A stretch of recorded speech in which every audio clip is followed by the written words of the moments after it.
Para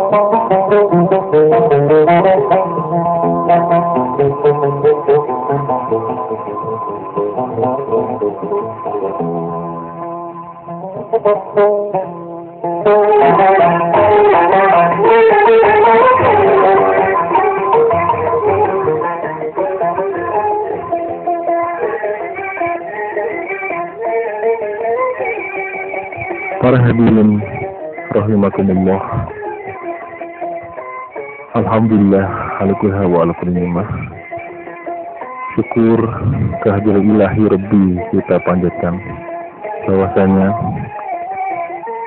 pada malam hari ini, tepatnya hari Kamis tanggal 12 April tahun 1984,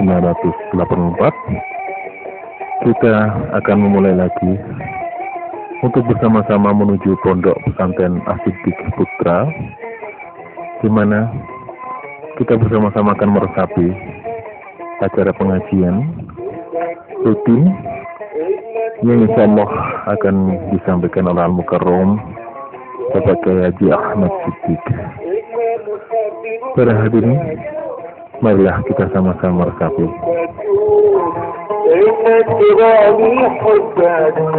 Assalamualaikum warahmatullahi wabarakatuh. Bismillahirrahmanirrahim. Alhamdulillahirabbil alamin. Wassalatu wassalamu ala asyrafil mursalin sayyidina Muhammad wa ala alihi washabbihi ajma'in. Amma ba'd.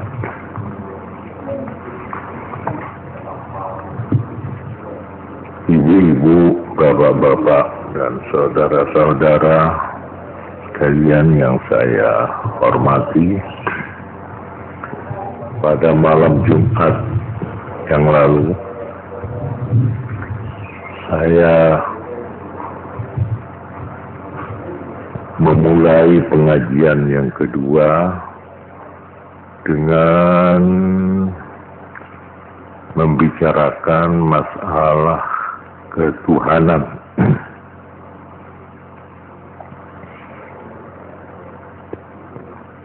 Yang sekaligus tentunya akan lebih sempurna kalau nanti pada saatnya saya akan menyambung, meneruskan sekaligus mengenai teologi menurut Islam, ilmu ketuhanan menurut Islam. Tapi malam ini saya ingin mengajak saudara-saudara untuk membaca surat Al-Baqarah ayat 143 yang lengkapnya berbunyi, A'udzu billahi minasy syaithanir rajim. Wa kadzalika ja'alnakum ummatan wasatan litakunu syuhada'a 'alan nasi wa yakuna ar-rasulu 'alaikum syahida. Dan demikianlah kami telah menjadikan kamu, umat Islam, umat adil, umat pilihan, umat yang tegak lurus di tengah, agar kamu menjadi saksi, menjadi pengawas, menjadi pengontrol atas perbuatan manusia, dan agar Rasul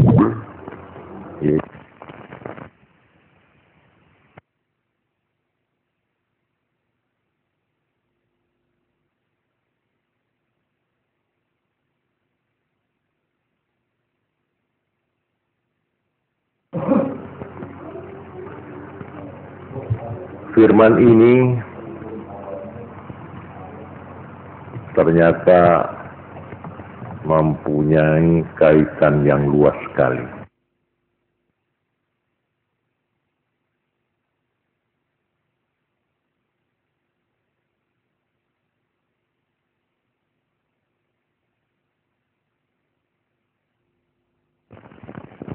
Menjadi pengawas, menjadi pengontrol atas perbuatan kamu.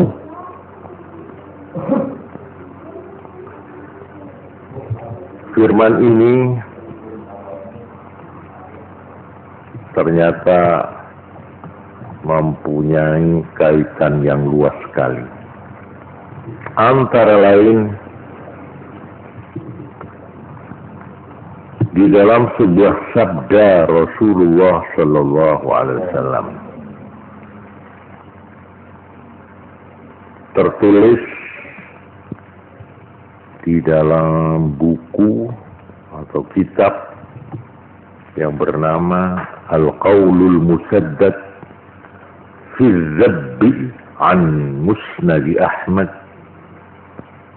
buah karangan Ibnu Hajar Al-Hafidh. Dan hadis ini dinyatakan inna hadzal hadis lahu isnadun 'alin. Hadis ini berisnad tinggi.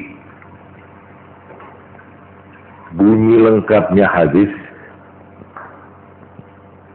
iftaraqatil yahudu ala 71 firqah.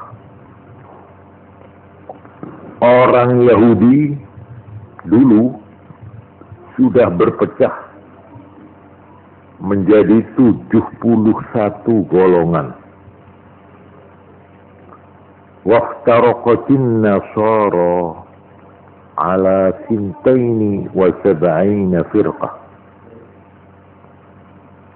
Dan orang Nasrani sudah pula berpecah menjadi 72 golongan. Wasataftariku ummati ala 73 firqah. Umatku Islam ini pun akan bergolong-golong, pecah menjadi 73 golongan. Orang Yahudi pecah menjadi 71 golongan. Orang Nasrani pecah menjadi 72 golongan. Umat Islam akan pecah menjadi 73 golongan. Ini merupakan tanabbu atau mukjizat Nabi yang menjangkau masa yang belum disaksikan Nabi, masa yang masih jauh yang akan terjadi. Ternyata di dalam sejarah Islam mulai timbul gejala-gejala atau fenomena dari hadis ini dimulai tahun 40 Hijrah, yaitu pada saat Khalifah Utsman ibn Affan, Khalifah yang ketiga. Kemudian beliau di dalam suatu huru-hara yang merupakan tragedi di dalam sejarah Islam. Beliau didemonstran oleh rakyat dari daerah-daerah provinsi waktu itu. 1 dari Mesir, 2 dari Syria, 3 dari Basrah, 4 dari Kufah. Basrah dan Kufah ini Irak. Mereka berhasil dihasung dan dibakar oleh seorang Yahudi yang pura-pura jadi Islam. Orang Yahudi yang pura-pura jadi Islam ini telah berhasil mengobarkan fitnah dan tuduhan-tuduhan yang tidak patut ke alamat Khalifah Amirul Mukminin, sahabat Nabi dan sekaligus mantu Nabi, yaitu sahabat Utsman bin Affan, sehingga akhirnya berakibat demonstran dari 4 provinsi itu berhasil mengepung istana dan akhirnya berhasil membunuh sahabat Utsman bin Affan sebagai khalifah. Sejak itulah, dengan terbunuhnya kepala negara Utsman bin Affan, maka timbullah gejala-gejala yang disinyalir oleh Nabi Shallallahu Alaihi Wasallam dengan sabdanya tadi yang saya tirukan, bahwa umat Islam akan terpecah belah menjadi 73 golongan. Saya mengutip dari sebuah kitab kecil yang namanya Rawdatut Talibin wa Umdatus Salihin. Ini buah karangan dari tokoh ilmuwan besar Imam Al-Ghazali, Abu Hamid Muhammad Ibnu Muhammad Al-Ghazali. Beliau punya gelar kehormatan Abu Hamid, namanya sendiri Muhammad, ayahnya Muhammad, jadi Muhammad putra Muhammad. Al-Ghazali, Ghazali itu nama desa, nama kampung.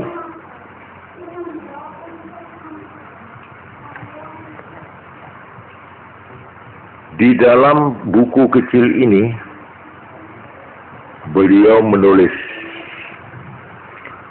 untuk supaya otentik saya membacakan teks aslinya. I'lam anna ahlal ahwa'il mukhtalifah sittatu firaq. Ketahuilah bahwa golongan para pengikut hawa nafsu yang berbeda-beda itu ada 6 golongan. Wa kullu itsnaini minhuma biddani. Masing-masing 2 dari golongan itu berlawanan satu dengan yang lain. Wahia, golongan 6 itu ialah at-tashbihu wat-ta'tilu wal-jabaru wal-qadaru wal-rafdu wal-nasbu. golongan Islam yang 6 pecah itu, 1, golongan musyabbihah, nama ini. 2, mu'attilah. 3, jabariyah.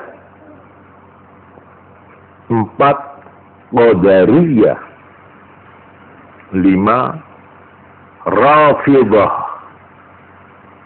6, nasibah. Ini golongan musyabbihah berlawanan langsung dengan mu'attilah. Golongan jabariyah berlawanan dengan qadariyah. Golongan rafidah berlawanan dengan nasibah. Wa kullu wahidatin minha taftariqu ila 12 firqah. Masing-masing dari golongan 6 ini, masing-masingnya berpecah menjadi 12 golongan.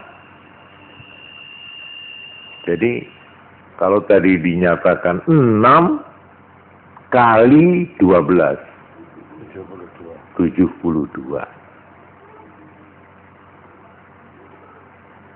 Jadi wa kullum min haula, masing-masing dari 6 dan dikalikan 12 itu 2, munharifuna, menyimpang, anis siratil mustaqim, mati.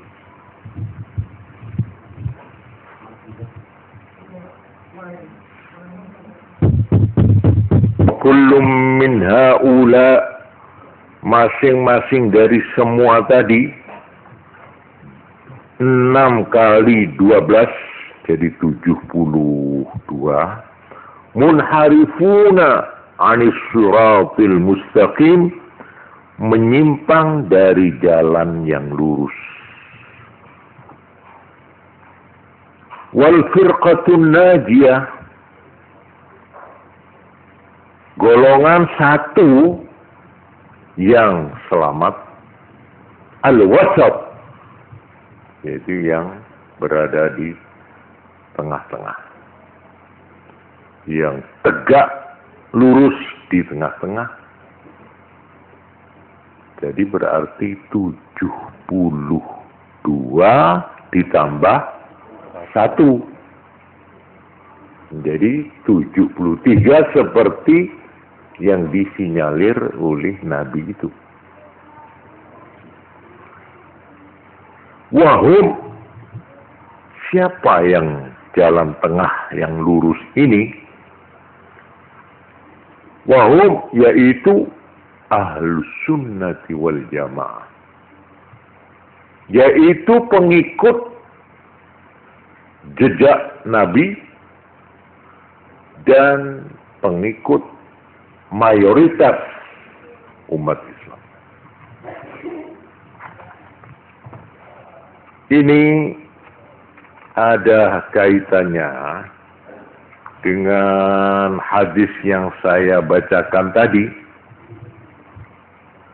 Sesudah beliau mengatakan, wasataftariku ummati ala 73 firqah, dan umatku akan pecah menjadi 73 golongan. Ini lalu ada yang tanya, qila, ditanyakan, ya Rasulullah, wahai Rasulullah, hal sama firqatun najiyah, apakah di sana ada golongan yang selamat? Qala, Nabi bersabda, ahlu sunnati wa jamaati, Yang selamat itu yaitu pengikut sunnahku, mengikut jejakku, perjalananku, wa jamaati dan golonganku, kelompokku, yaitu mayoritas umat Islam. Nah ini dikomentari oleh Imam Ghazali dalam buku kecilnya yang tadi saya sebut, yaitu buku Rawdatul Talibin wa Umdatus Salikin. Yang penting, inilah yang perlu kita simak, yang perlu kita jadikan pengajian malam ini. Penjelasan beliau berikutnya yang berbunyi begini. Fa'ammal firqatul musyabbihah. Adapun golongan musyabbihah, golongan yang pertama, fa'innahum balaghu wa ghalaw fi isbatis sifat. Mereka ini berlebih-lebihan di dalam menetapkan sifat-sifat bagi Allah Subhanahu wa ta'ala, hatta syabbahu, sampai mereka itu menyerupakan Allah dengan makhluknya. Wajawazul intiqal wal hulul wal istiqrar wal julus wa ma ashbah dzalik. Mereka ini golongan musyabbihah membenarkan bahwa Tuhan Allah itu berpindah-pindah, bertempat, bahwa Allah menetap di satu tempat, bahwa Allah itu duduk, dan sebagainya. Jadi golongan yang pertama ini begitu letterlek,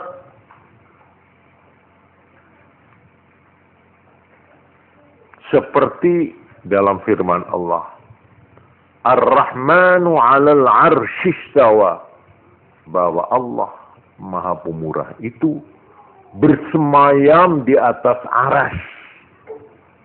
Bersemayam artinya duduk. Ya seperti manusia ini duduk. Seperti patung Buddha itu yang silo begini. Ya itu. Tuhan Allah juga begitu. Jadi di sini tergelincirnya golongan Islam yang disebut musyabbihah, yang menyerupakan Allah dengan makhluknya. Bahwa Allah nitis, bahwa Allah itu katanya turun ke langit pertama, bahwa Allah itu bicara dengan Nabi Muhammad waktu Mi'raj, berhadap-hadapan muka. Itu semuanya dibayangkan, dikhayalkan Allah itu seperti kita ini.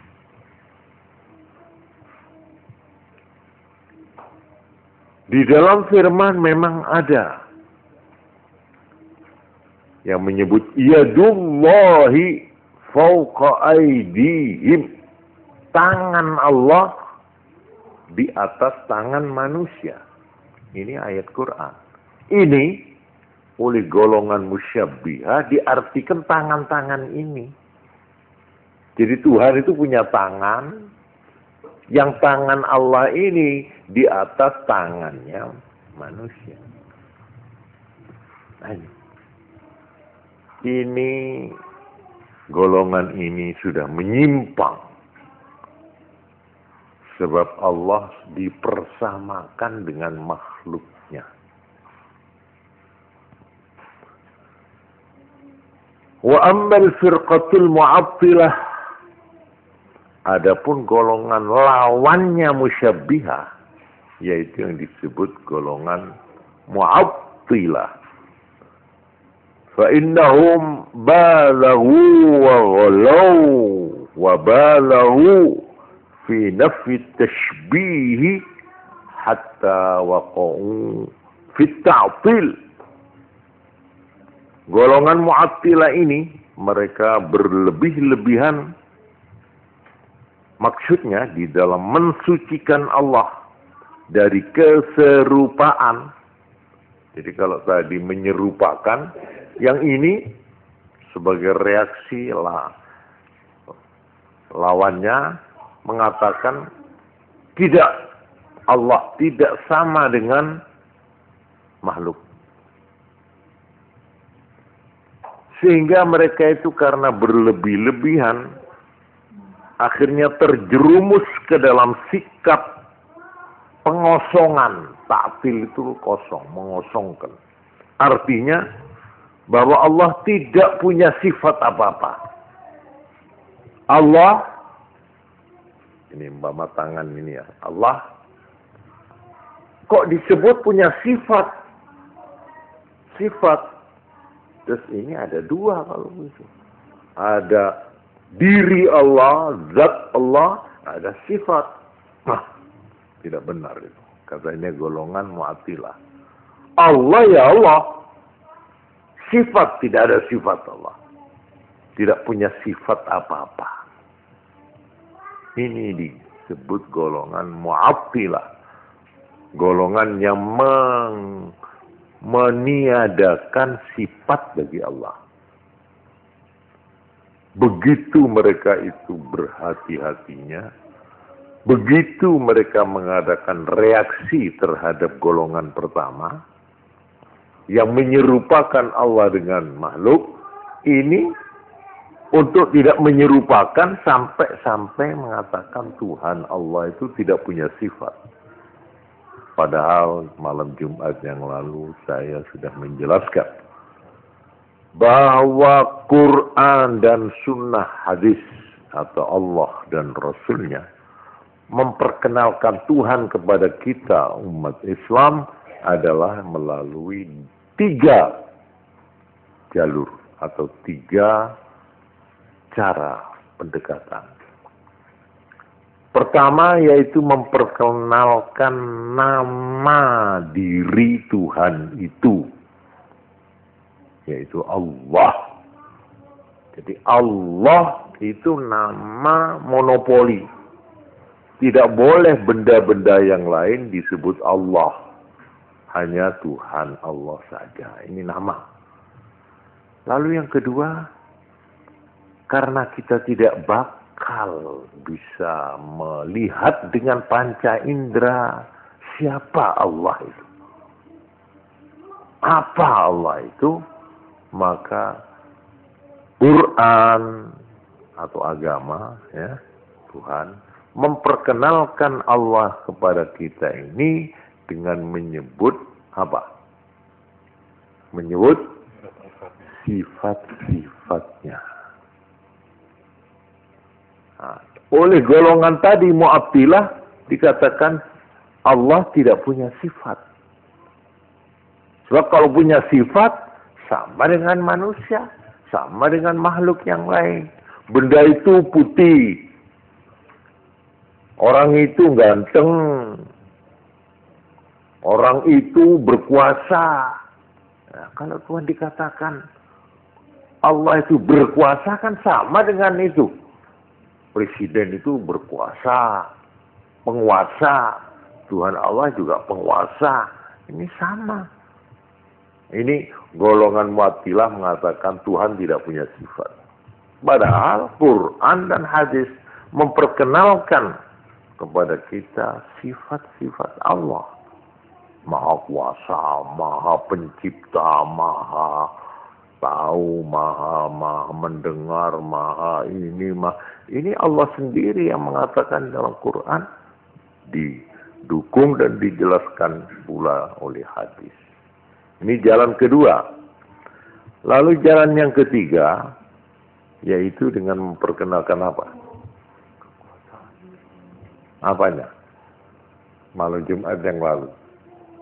Memperkenalkan nama, dua, memperkenalkan sifat Allah, dan ketiga, memperkenalkan perbuatan Allah. Bahwa Allah itu penindak, bahwa Allah itu mencipta, bahwa Allah itu mengatur, menata dunia, alam semesta ini, dan sebagainya. Bahwa Allah itu menentukan nasib orang, bahwa Allah lah yang menyembuhkan orang itu, yang mencelakakan orang, dan. Ini namanya perbuatan Allah. Saya teruskan. Wa amma ahlus sunnati wal jamaah. Tadi golongan musyabbihah dan golongan lawannya yaitu mu'attilah. Sekarang ahlus sunnah wal jamaah, yaitu pengikut garis dari tuntunan Nabi dan yang mengikuti golongan Nabi. Fa innahum salakut tariqal wasat. Mereka menempuh jalan tengah di antara dua tadi itu, golongan musyabbihah dan golongan mu'attilah. Wa asbatu sifatillahi kama waradat. Mereka golongan ahlus sunnah ini meneguhkan, menetapkan adanya sifat-sifat Allah kama waradat, sebagaimana yang diterangkan dalam Quran dan hadis. Yaitu kita terima karena ini memang datang dari Quran dan datang dari hadis, dari Allah dan dari Rasulnya. Tapi golongan ahlus sunnah ini menetapkan adanya sifat Allah min ghairi tashbihin wala ta'til, tanpa menyerupakan dengan makhluk dan juga tanpa meniadakan sama sekali sifat itu. Jadi kalau dikatakan Allah kuasa, lah presiden juga kuasa. Ya, tapi Allah kuasa lebih ya daripada kuasanya siapapun. Kekuasaan dari makhluk itu terbatas, tetapi kekuasaan Allah tidak terbatas. Ini sebagai contoh ya. Kalau ada yang mengatakan itu tangan Allah di atas tangan manusia, kita hanya percaya bahwa tangan Allah itu dikatakan tangan Allah, tapi tidak seperti tangan-tangannya makhluk. Bagaimana? Tidak tahu. Nah, ini ahlus sunnah. Tapi ada lagi ahlus sunnah yang memberikan interpretasi tangan itu artinya kekuasaan.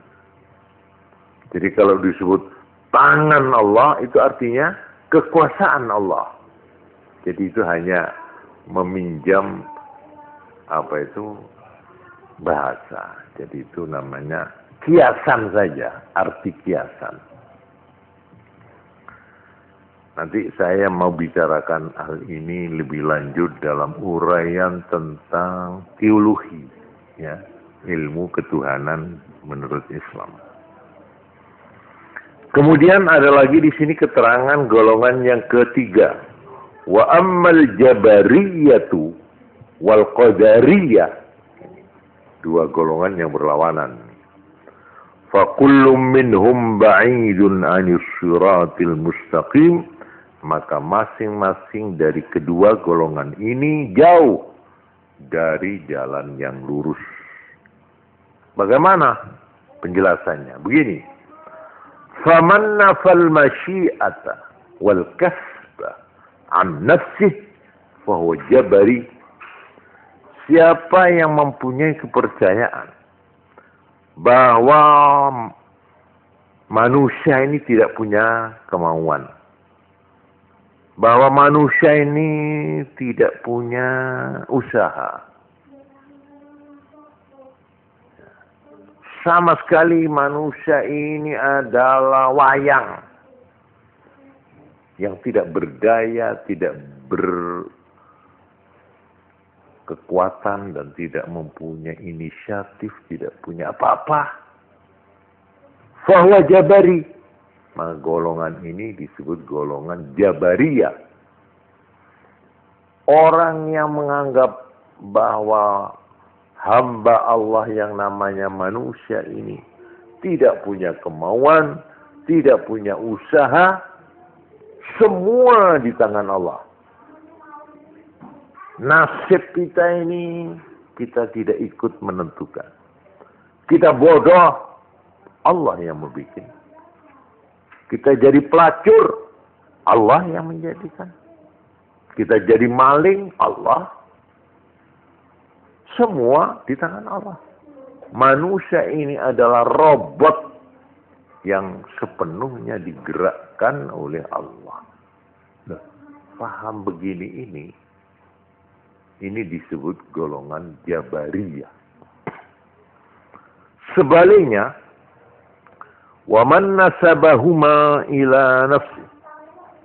Siapa yang mengatakan bahwa manusia mempunyai kehendak, mempunyai kemauan, dan mempunyai usaha secara penuh, fahuwa qadari, maka dia golongan qadariyah. Kalau ada yang wakil, dua-dua ini sudah menyimpang dari garis yang lurus. Kalau orang sudah mempunyai kepercayaan, manusia ini wayang terserah kepada dalangnya. Dalangnya ialah Tuhan.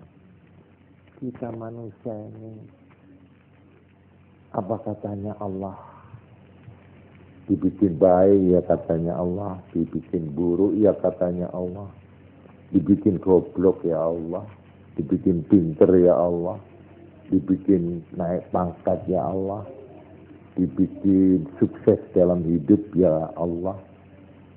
Semuanya dipulangkan kepada Allah, seolah-olah manusia tidak punya peranan sama sekali. Ini golongan Jabariyah.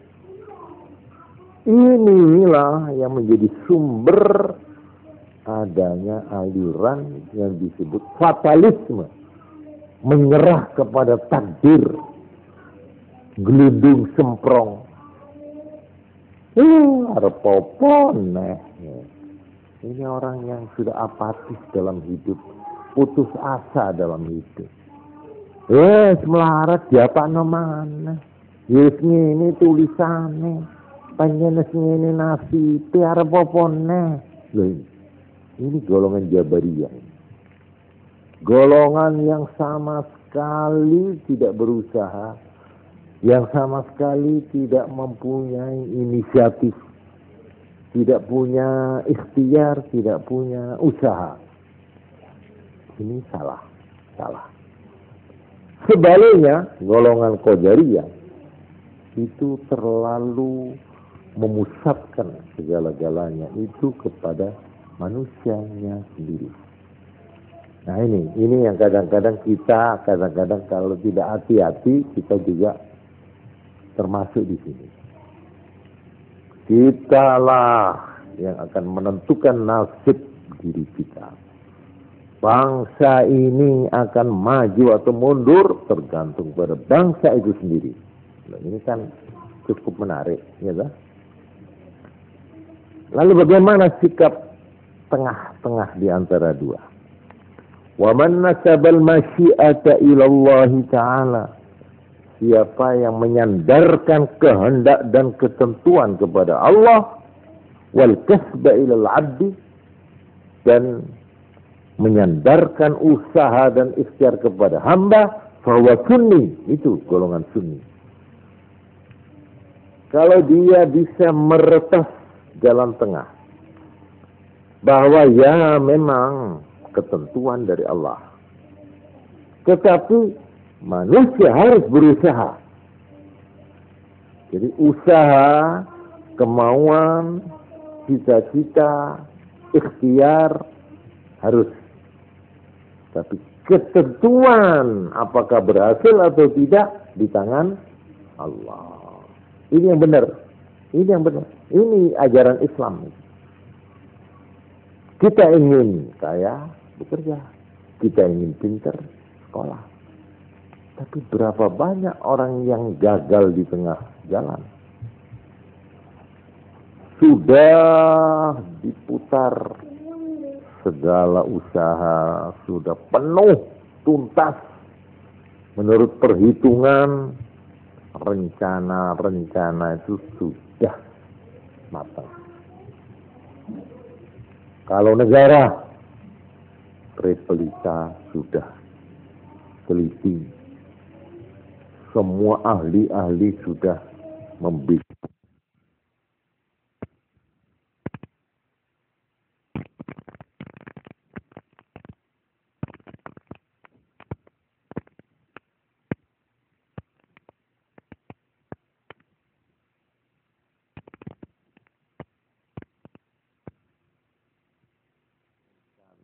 Jelimet.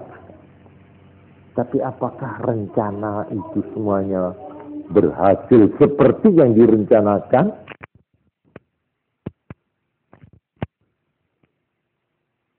Kenyataan bahwa tidak semua keinginan manusia, tidak semua usaha manusia itu berhasil. Nah, berhasil atau tidak adalah di tangan Allah. Karena itu, seorang mukmin, seorang Islam yang baik, itu harus selalu di dalam memulai apa-apa, di dalam bekerja dan berusaha, tidak boleh meninggalkan kata-kata insya Allah kalau dikehendaki oleh Allah.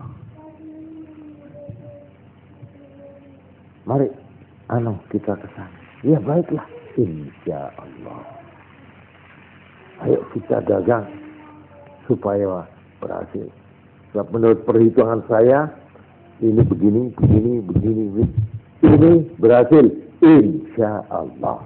Nah, itu. Tidak boleh kita mengatakan pasti. Ini dilarang di dalam agama. Tidak boleh.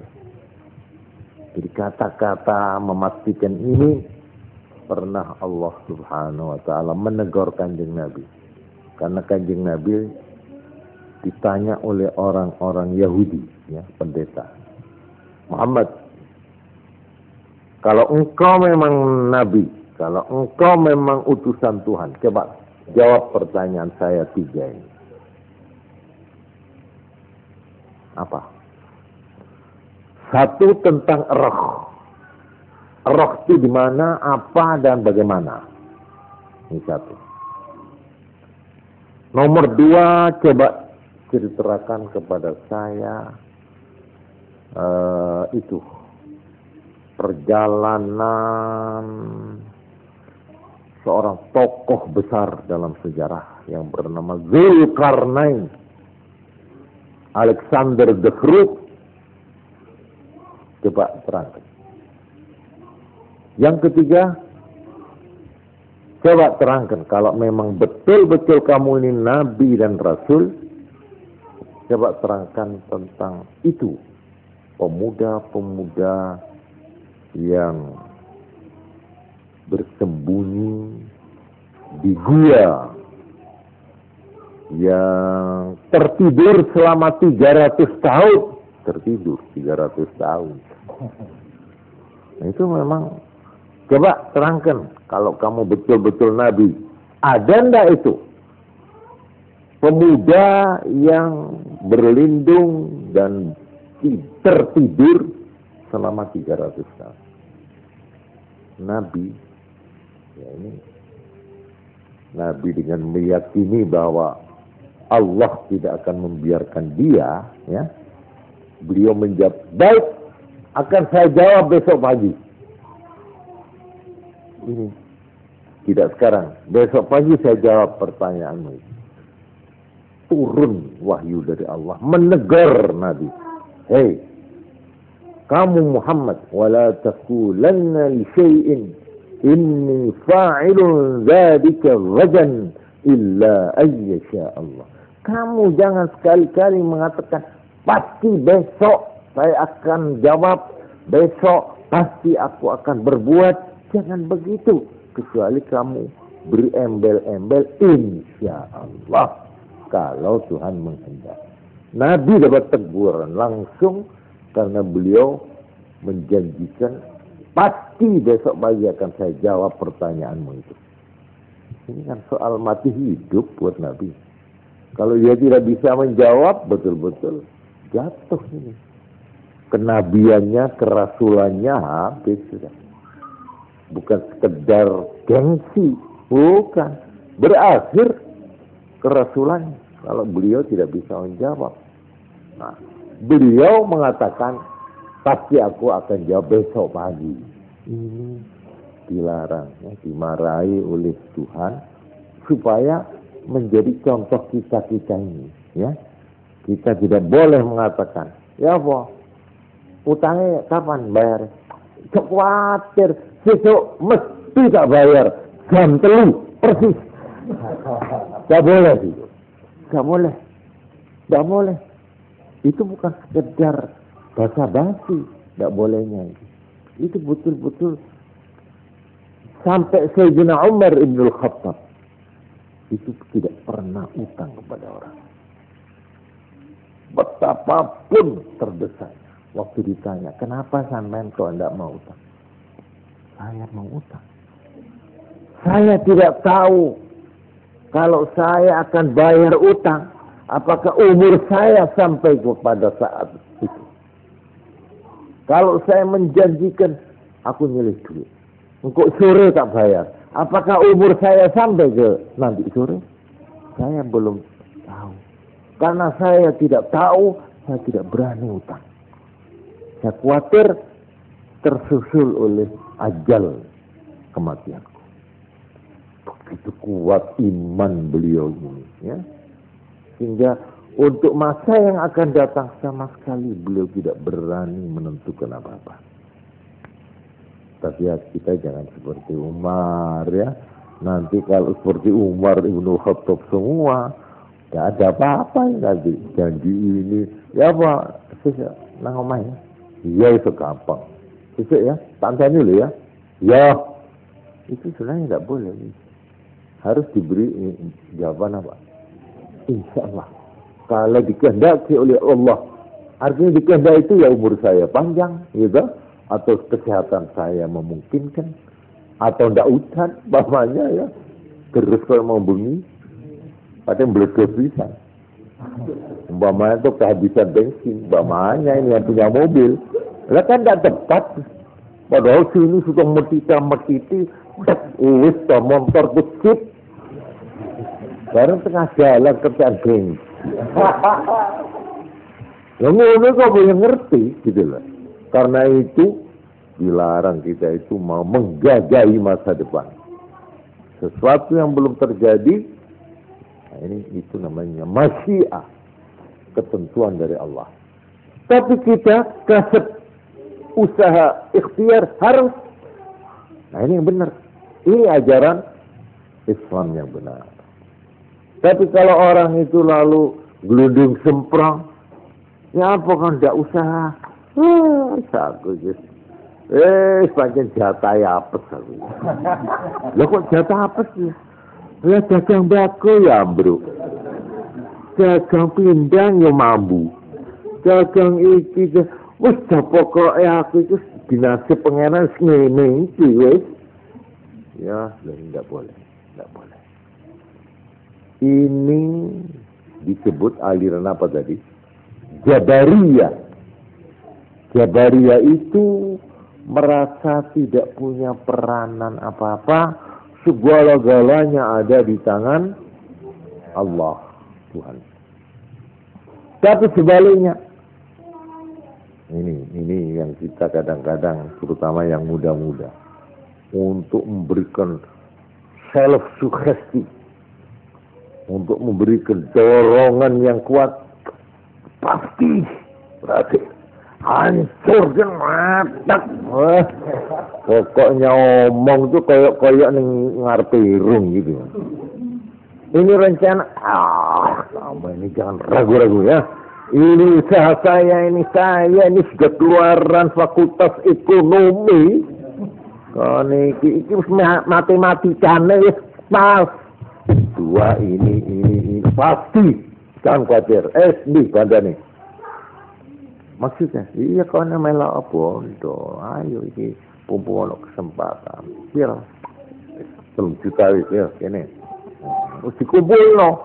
Iya lah kok jebul oleh dina rondino dikemplang wong.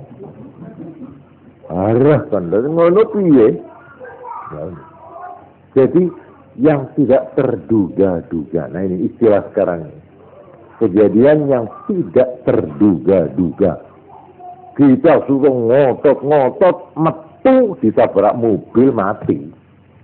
Siapa yang tahu? Tuhan memang banyak merahasiakan. Sengaja. Supaya kita ini jangan medita-mediti. Seolah-olah kitalah yang berkuasa di atas kehidupan ini. 1. Kapan kita mati? Tidak tahu. Iya? Kapan kita mati? Tahu. Jangan mati, Pak. Kapan kita tidur? Tidak tahu. Ayo. Siapa yang tahu? Mulai jam berapa, lebih berapa menit, lebih berapa sekon dia tidur? Wah, saya tadi malam jam 10 lewat sekian menit, sekian sekon, tidak turu nek ngono. Lalu saya ngerti masa turu. Jadi orang itu untuk jangankan umurnya, ajalnya, tidurnya tidak ngerti. Melek juga tidak ngerti kapan saya bangun. Tidak tahu. Boleh saudara rencanakan coba ya. Ya wis kali aku ngelakoni. Saya besok pagi harus lumayan. Kayak apa itu? Jam apa? Pacar. Muni wis. Ya dilalah iku kok kene kuping iki mbok krono ngipi apa? Kebablas. Ya. Ono mesen anu ya hati-hati lho ya. Guganteran lho aku kadung nekat aku. Tak jajal jam 4 persis. Ya itu. Kau awas ya, hati-hati lho. Lho sing diweling malah sing lali keturun. Jadi kapan kita lahir? Tidak ada yang tahu. Kapan kita mati? Kapan kita dapat rezeki? Tidak ada yang tahu. Kapan saya dapat rezeki? Apa dikira rezeki itu di pasar? Kalau tidak boleh pergi ke pasar. Kalau memang tempat rezeki di pasar. Sama ada orang yang durung ada orang itu sudah masuk di pasar. Semua orang kosong, dia pulang, dia belum pulang. Ditanya, hasilnya, tahu, rugi ya. Jadi tempat rezeki itu tidak ada yang tahu. Lero rebutan uang. Lero rezeki itu di kolong. Tidak ada yang tahu. Kadang-kadang metu teko omah ada orang leluhur. Loh, sama nokulan ini berarti teng kantor nih. Kantor CV, kantor PT nopo-nopo. Loh, ya enggak teng bagian anu tau. Anu. Nah gini kula niki wonten barang ya. Walhasil di luar dugaan di muka pintu rumah kita mengadakan perjanjian dengan orang itu, seketika jadi 200.000 untungnya. Nah, omong ini tak baleni sisa apa ya iso. Gak bisa. Ini kebetulan namanya. Nah, soal-soal yang kata orang Belanda dikatakan tufalah, kebetulan katanya. Di dalam kamus Islam tidak ada kebetulan. Semua sudah ditentukan oleh siapa? Allah. Bahwa kamu jadi jodohnya ini Allah. Wah, kebetulan. Aku sebenarnya petuk emas itu ya kebetulan. Aku ini pas udanan kuno duwe payung. Aku ini kepeksa ngampung payungnya lah kok terus jadi bojone. Itu kebetulan itu. Tidak ada rencana dari rumah saya tak dolek wong sing duwe payung supaya saya jadi istrinya. Tidak ada. Angan-angan begitu tidak ada. Jadi yang namanya kebetulan itu sebenarnya tidak ada. Jadi kita harus memupuk kepercayaan ini, ya. Bahwa saya menjadi teman bahwa saya pergi ke sana tidak ketemu orangnya. Saya di tengah jalan yang saya cari sebulan yang lalu ketemu. Alhamdulillah. Sudah sebulan saya cari. Alhamdulillah. Ini kita jangan melupakan syukur kepada Allah. Sebab itu sebenarnya Allah yang tidak ada barang bergerak di bumi ini. Tidak ada barang yang diam di bumi ini di luar pengetahuan Allah. Tidak ada. Karena itu, kalau kita sudah punya tekad keyakinan yang mendalam begini, kita tidak was-was menghadapi hidup. Aku ikut bertempur di tengah desingan peluru. Kalau Allah belum menutup usiaku, aku akan pulang. Tapi biarpun aku tidak perang, berapa ribu orang yang mati di atas ranjang. Apa lalu kita takut tidur di atas ranjang?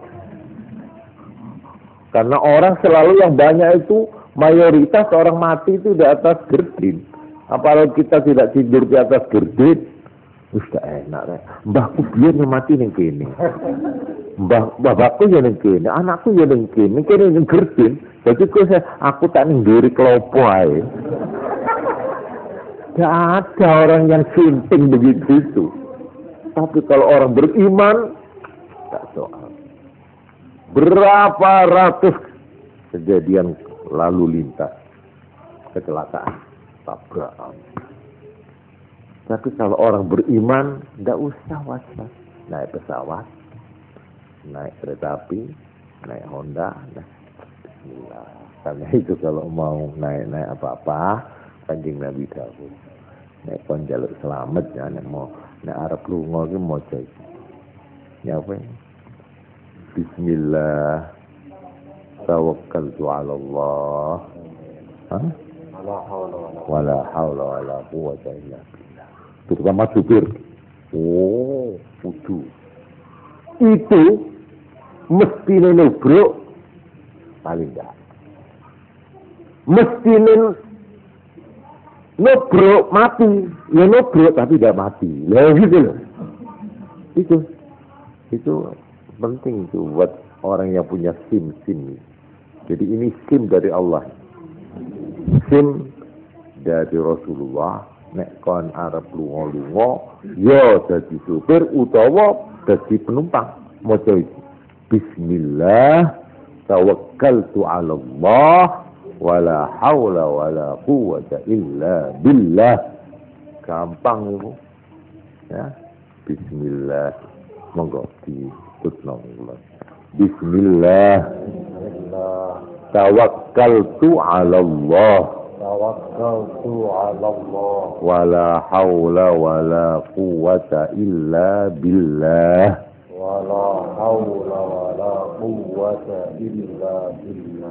Dengan nama Allah, aku pasrah kepada Allah. Ya. Tidak ada daya kekuatan untuk selamat atau menghindar dari bahaya kecuali dengan pertolongan Allah. Ini isinya yang kita di. Nek wong duwe iman, mantep itu. Jadi orang yang mempunyai iman, ya, bahwa kita harus berhati-hati, memang ini harus digandeng. Kita sendiri harus berhati-hati, waspada, ya sudah lulus SIM-nya, ya, dan remnya harus diperiksa. Ini namanya ikhtiar, kasab. Nah, kecelakaan atau tidak itu di tangan Allah. Tapi jangan lalu kita pokoknya apa jari pangeran, ngebedak karuan, mata temen, cagak telepon, bagaimana? Pesan, wis takdir, apa takdir apa udah ibu? Jangan. Ada orang ngamuk-ngamuk, pas menusuk orang, mati orang, takdir.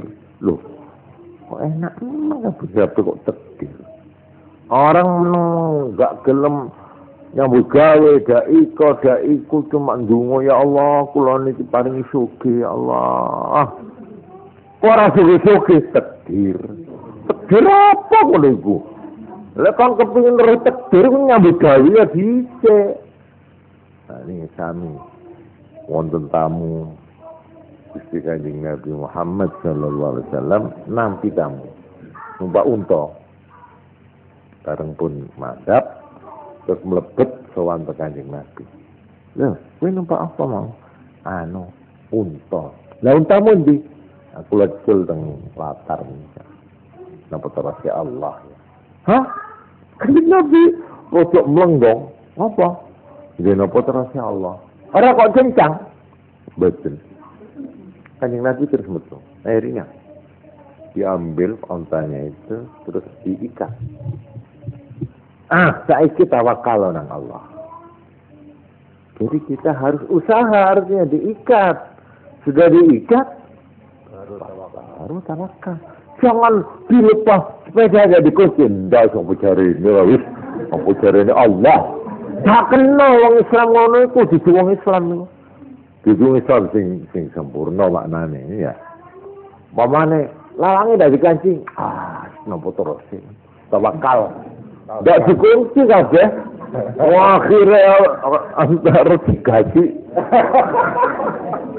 Kita kali ngendi apa kecolongan wis pancen takdir Allah. Lho dak kenal, dak ilok ngono. Dikunci. Kene kok dibandrek ya mbok. Kok iso ae. Lah ikhtiar wis, lha. Jadi inilah yang penting kita kalau ingin mengikuti agama Allah, ingin mengikuti jejaknya Rasulullah di dalam semua gerak-gerik kita, baik kita sebagai individu, sebagai perorangan, maupun kita sebagai kelompok unit kecil yang namanya rumah tangga, maupun kita sebagai bangsa dan negara, jangan lupa ini. Usaha harus dari kita sebagai hamba, tapi yang menentukan adalah Allah. Dengan begitu, kita harus mengendalikan akal, mengendalikan otak, mengendalikan tenaga, dan sebagainya. Tapi jangan lupa memohon, berdoa kepada Allah. Ini anaknya dididik, sekolahnya dibandani, ini harus disuwune. Ya Allah, nek bersalat, Mas. Anak kula namung setunggal niku Gusti. Sakniki menteng fakultas 1, Mas. Mugi-mugi diparing ana wilujeng selamat, mugi-mugi hasil. Ojo lali, terutama ibu.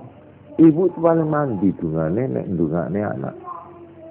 Ojo apa jare gurune, ora kenal. Ya gurune ya apa jarene rumah tanggane. Lah iki oper-operan iki tumpang gini. Kenapa gagal kamu sebagai guru mengajar? Ini saya sudah penuh, sudah tuntas saya. Tapi ini salahnya milieu. Nah, pergaulan, nyalano pergaulan, nyalano rumah tangga. Sing rumah tangga, lah sampe kula pun pasrahkan guru, napa terus guru anakku. Wah, kira anak penyet. Orang juga bola itu dilempar sana, lempar sini, lempar sana. Gak ada yang berani mengambil tanggung jawab. Kenapa? Nah inilah, karena kita melupakan doktrin Islam yang benar, yaitu kita harus berusaha. Di samping usaha juga jangan lupa Mohon kepada Allah. Sebab Allah yang akan menentukan. Anakmu ini tahu-tahu anaknya tukang rumput, anaknya tukang kuli. Jadi presiden. Siapa sing ngangen-angen iki? Wong tuane dhewe tak tahu ngipi ngono iku. Lah kok anak desa menjadi jenderal, guru menjadi orang besar di negara. Ini semua adalah di samping usaha, ya, juga doa dari orang tua, ya. Maka Allah menolong membukakan jalan bagi orang itu. Nah, ini kelanjutannya nanti pada pengajian yang akan datang akan saya uraikan lebih jauh, yaitu golongan yang ke berapa tadi? Tadi sudah 1, 2, 3, 4. Sekarang kelima. Wa ammar rafidah wan nasibah. Golongan ke-5 dan ke-6, yaitu rafidah dan nasibah. Fa kullu minhuma ba'idun 'anis sirat. Masing-masing dari dua ini jauh dari jalan yang lurus. Farrafidhi, golongan rafidah, idda'a, mengaku mahabbat ahlil bait, cinta kepada keluarga Nabi, famili Nabi, keturunan Nabi. Begitu cintanya kepada keluarga Nabi, wa balagha fi sabbis sahabah, dia melampaui batas dalam menyalahkan sahabat-sahabat yang lain yang bukan keturunan Nabi. Wa bughihim, dan membencinya. Ini nanti ada panjang ini keterangan. Ada sekelompok umat Islam yang begitu mengagul-agulkan Nabi dan keturunannya, yaitu Sayyidina Ali. Untuk Sayyidina Ali itu mantunya. Anak Nabi yang punya keturunan itu anak perempuan, Fatimah, yang lain tidak ada. Dari Fatimah yang suaminya itu Ali bin Abi Thalib, ini kalau keturunan sampai sekarang yaitu Habib itu, ya. Loh, ini ada orang yang begitu fanatik kepada Nabi dan kepada Ali dan keturunannya sampai ke batu. Ke batu itu apa? Bareng Kanjeng Nabi sedo. Lah kok Abu Bakar yang ganti? Apa haknya dia? Sesudah Abu Bakar diganti oleh Umar Ibn Khattab. Apa haknya dia? Sesudah Umar Ibn Khattab diganti oleh Utsman bin Affan. Apa haknya dia? Salah itu. Mestinya Nabi meninggal, yang ganti siapa? Ali. Mestinya Ali itu ya mantunya, ya misanannya. Ini nanti akan berkembang menjadi yang sekarang disebut golongan Syiah. Khomeini, Iran. Ini nanti akan saya ceritakan. Mereka itu begitu menyanjung dan mengagul-agulkan Nabi dan keturunannya lewat Sayyidina Ali, sampai membenci sahabat-sahabat yang lain. Ini nanti akan saya terangkan. Mereka itu sampai mencela Abu Bakar sama Nun Sewu. Pesara ini Kanjeng Nabi ini. Ini tuh Madinah di tengah. Terus didampingi oleh makamnya Abu Bakar dan Umar. Ya. Itu kumpul. Jadi itu sekarang kita tidak bisa mempertemuan. Abu Bakar dikatakan kafir, Umar dikatakan kafir karena dia kelewat apa? Kelewat cinta kepada Sayyidina Ali. Ini golongan namanya Rafidah. Sebaliknya wan nasibiyyu balagha fit ta'assub min jihati sahabat. Golongan nasibah ini begitu fanatik kepada sahabat-sahabat itu hatta waqa'a fi adawati ahli bait, sampai mereka jatuh terjerumus memusuhi keluarga Nabi. Nah, ini sebaliknya tadi, wa nasaba Aliyan radhiyallahu an ila zulmi wal kufr. Ini kita begitu berdiri bulu roma kita kalau melihat ini terjadi sejak tahun 40 Hijrah. Nanti akan saya dongengkan supaya kita tuh melek. Kenapa umat Islam ini kok bermacam-macam? Malahan sekarang Irak dan Iran ini perang. Dan perangnya ini rupanya dari pihak Iran. Kenapa dia tidak mau menghentikan? Padahal semua minta. Ini orang tidak tahu bahwa Iran ini didukung oleh satu doktrin, suatu ajaran. Yaitu ajaran Syiah. Apa Syiah nanti saya terangkan. Bagaimana pendiriannya terhadap orang yang dianggap lawan. Tidak ada kompromi. Tidak ada kompromi.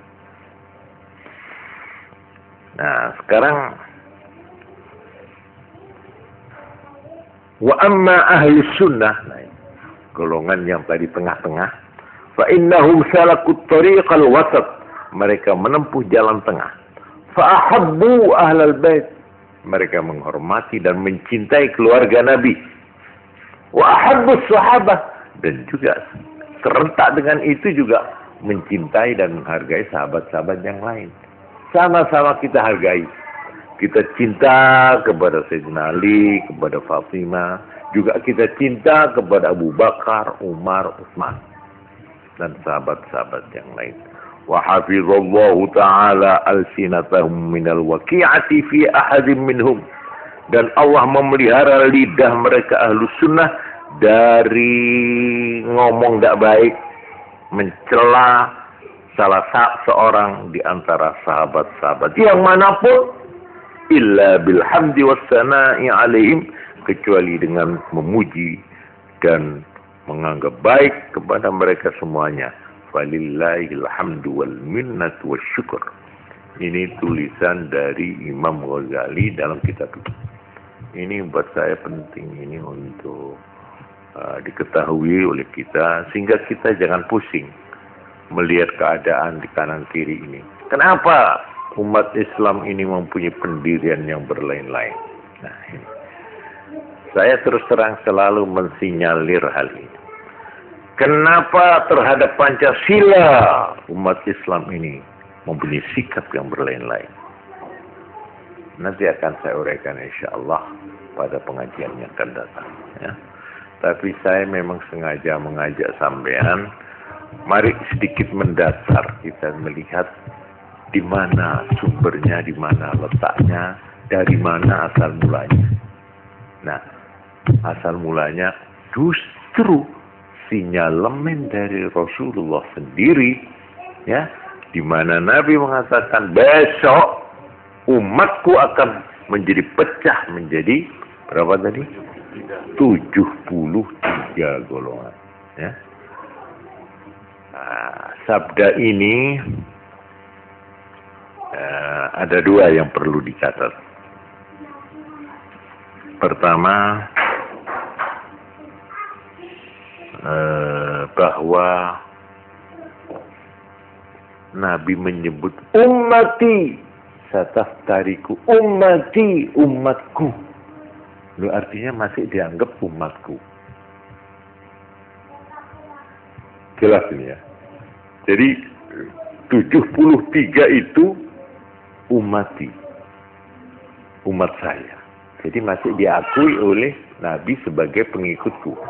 Cuma yang selamat satu, yang tidak usah mampir nang neraka, gitu loh. Tapi yang lain, kalau memang mereka itu beriman tetap sampai akhir hayatnya, ya masuk surga, cuma liwat mampir nang neraka. Lho ngono to. Bedane berikut to. Sebab gini, kalau sudah tidak diaku umatku, dia tidak bakal masuk surga. Tidak bakal selama-lamanya. Seperti firman Allah, khalidina fiha. Khalidin itu kekal selama-lamanya. Jadi kalau boleh saya gambarkan, ini surga, ini neraka.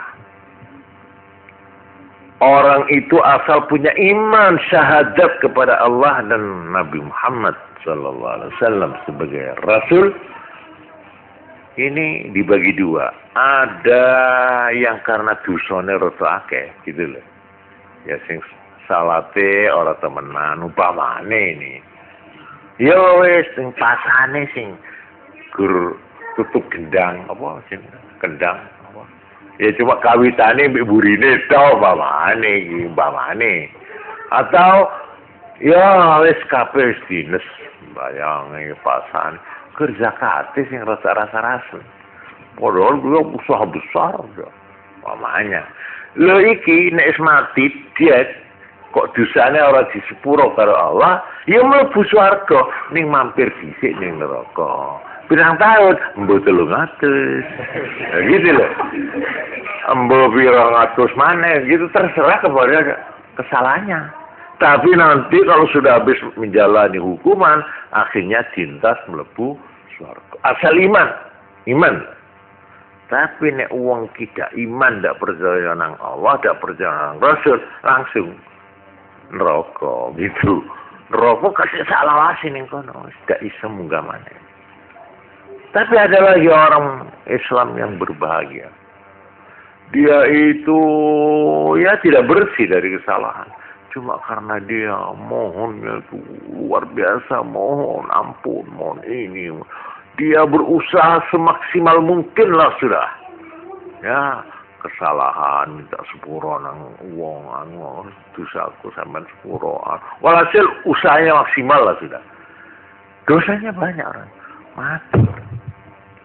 Tapi dia ternyata diampuni dosanya oleh Allah. Langsung trip, nah, lampu hijau swarga. Cuma bye gitu, dah gitu toh, nang sing neraka itu. Nggak usah liwat tuh, terus langsung. Itu kalau orangnya itu punya totok kromo di dalam beragama. Dia merasa dosa, dia merasa kurang, tapi dia mengendalikan Engkau ya Allah. Sejelek-jelek aku hambamu ini, aku masih punya Allah, Tuhan yang paling baik, yang paling pengampun. Betapapun besar dosaku, masih lebih besar rahmatmu ya Allah. Ini totok romo ya. Betapapun aku telah melakukan kesalahan, tapi Engkau ya Allah, permohonan makhlukmu yang paling jelek kamu terima, yaitu iblis. Iblis itu diterima permintaannya. Waktu dia minta kepada Allah, Allah, kalau saya sudah ditulis begini, perkenankan, saya minta satu saja. Apa? Berilah aku umur yang panjang, jangan aku matikan sampai hari kiamat. Saya sepanjang hidup di dunia tidak mati-mati. Saya tidak akan berhenti siang malam, setiap saat, setiap detik akan membalas dendam kepada anak keturunan Adam ini. Ini diterima. Ya Allah. Baik. Permintaanmu untuk saya verleng umurmu. Jadi iblis tidak mati-mati. Iblis yang gudo Nabi Adam sampai sekarang ini ketemu kita itu.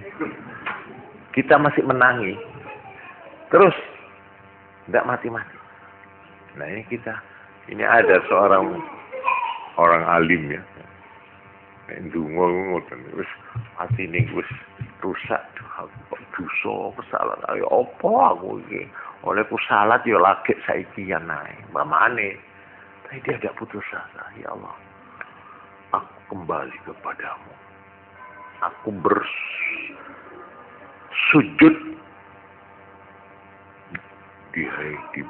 di bawah kekuasaanmu. Engkau terima atau tidak, aku datang kepadamu. Betapapun aku banyak berdosa, tapi aku adalah hambamu. Sejelek-jelek aku adalah hambamu. Iblis laknat yang paling terkutuk, masih engkau terima doanya ya Allah. Waktu dia minta umurnya diperpanjang. Masakan gitu lah ya. seperti orang seperti saya tidak mengaku baik. Tapi kalau dibanding iblis, saya sedikit lebih baik. Lho iblis sing ngoten niku panjenengan tampi dungane. Mosok tiyang kados kula niki nggih rada memper tah titik. Memper yang saya. Mosok pinjam tolak ya Allah. Putuh kula nek mboten dispun tentang panjenengan. Dadan sinten malih kula niki. Pelayan kula teng pundi? Kula ning pun dimoi pemerintah moh teng kula koruptor. Masyarakat pun moh teng kula niki. Kula niki pokoke kali keluarga kali sinten pun betul diakoni kula niki. Saking amoh kula. Lah nek kabeh-kabeh mboten ngakoni, lah panjenengan mboten ngakeni. Teng pundi kula blayu niku sambil menangis diterima itu diterima. Wong nek rumangsa salah lan arep nglereni dilus-lus karo Allah. Allah itu Maha Murah, Rahman Rahim itu lebih daripada seorang ibu. Seorang ibu anaknya yang nakal, yang dugal, yang sudah menyakiti hati, akhirnya diusir oleh ibu. Anak ini 10 tahun kita kehilangan anak. Akhirnya satu waktu datang. Dia sudah compang-camping, borokan kabeh. Kurus kerik. Datang di muka pintu. Ada ibunya. Sapa kowe? Kula anak sampeyan tuh rumiyin sing kurus kering pucet kado. Gudeg tok mamane wis compangnya. Saya tanya sama ibu, kira-kira sampean usir apa sampean terima anak? Hah? Terima coba. Nek bapaknya aja ditakoni. Bapak iki rada mentalan, tapi nek ibu gak mentolo. Masih anak iki biar tahu nempeling nabok ibuke. Wis ta nglarakne ati. Hilang 10 tahun balik kurus kering compang-camping. Dia lalu mencium di telapak kaki ibunya. Bu, injaklah kepalaku, Bu. Kencingi ludahi aku. Aku memang anakmu yang durhaka. Tapi aku akan kembali padamu, Bu. Aku mohon ampun. Coba, tega ndak ibu kira-kira. Aduh, ojo ngono lah. Itu Allah lebih dari ibu. Betapapun dosamu, kalau kamu betul-betul mau kembali kepada Allah dengan penuh kesadaran, sikap Allah kepadamu melebihi ibu tadi. 10 kali lebih daripada ibu itu akan diterima. Karena itu, kalau orang berdosa betul-betul bertobat dalam arti menyesali perbuatan yang lalu dan menghentikan perbuatannya hari ini dan tidak akan mengulangi lagi dosanya, maka setiap yang namanya tobat itu yang diterima, maka orang yang tobat itu seperti tidak punya dosa sama sekali. Itu betul. Nabi itu bersabda gitu. Numpuk kaya apa dosamu, ya. Nang Gusti Allah lho nggih. Tapi nek nang menungso kudu njaluk halale. Niku bedane. Nek salah kepada orang, ndak cukup diwacana Fatihah doa mbamane nggih utawa kirim surat halal bihalal. Semua kesalahan saya yang lalu dan yang akan datang, mohon maaf. Lho kok enak men ya opo? Dosa saya yang lalu dan yang akan datang. Apa bisa niku? Niku guyon niku. Betul cukup betah di sepura. Barang sampean rumin katut teng kula sementen. Kula badhe mangsulaken kok mboten kathah. Terus pundi niki? Oh, pun Mbak Yu pun pesane pun kula pun lilo lho niku syarate. Pun ilang pun bisa panjenengan. Tapi nang Gusti Allah mboten usah dadak balik no ngoten. Asal telu. Syarate wong njaluk di sepuro dosane nek duwe salah nang Allah lho. Nomor 1 menyesali yang sudah betul-betul menyesal kesalahan yang lalu. Ini satu. Harus penuh kesesalan. Yang kedua, ikhlas. Ikhlas itu mencabut seketika menghentikan kesalahannya. Yang ketiga, untuk tidak mengulangi lagi. Kalau ini, insya Allah. Tapi temenan pun kayak cuma guyonan itu. Astagfirullahaladzim, astagfirullah, jaluk sepura, nang Gusti Allah, sing ngempun sakniki, sing badhe dugi, astagfirullah. Lah kok enak gawe guyonan iku, mboten kenging. Ngelane wonten setunggal wali wedok. Rabi'ah al-Adawiyah. Niku nek muni astagfirullah, aku njaluk sepura. Istighfaruna ya Allah. Yahtaju ilal istighfar. Kita minta ampun kepada Allah itu masih membutuhkan minta ampun. Kok lancang sekali aku minta ampunan pada Allah. Jadi olehku njaluk sepura aku kudu dijaluki sepura. Jadi njaluk sepura karena aku njaluk sepura nang Allah. Itu artinya takut dia tidak sungguh-sungguh bertobatnya. Nah, ini saya akhiri sekian saja dulu. Ya, ini kalau terus-terusan ini lali nanti. Ini sudah larut ini, saya minta maaf ini. Selalu pengajian itu kadung ya apa ini, seperti ya apa asik apa lupa namanya ini. Jadi saya akhiri sekian saja. Kurang lebihnya saya mohon maaf. Assalamualaikum warahmatullahi wabarakatuh. Waalaikumsalam. Para pendengar yang kami muliakan, berikut ini marilah kita bersama-sama meresapi pengajian pada tanggal 19 April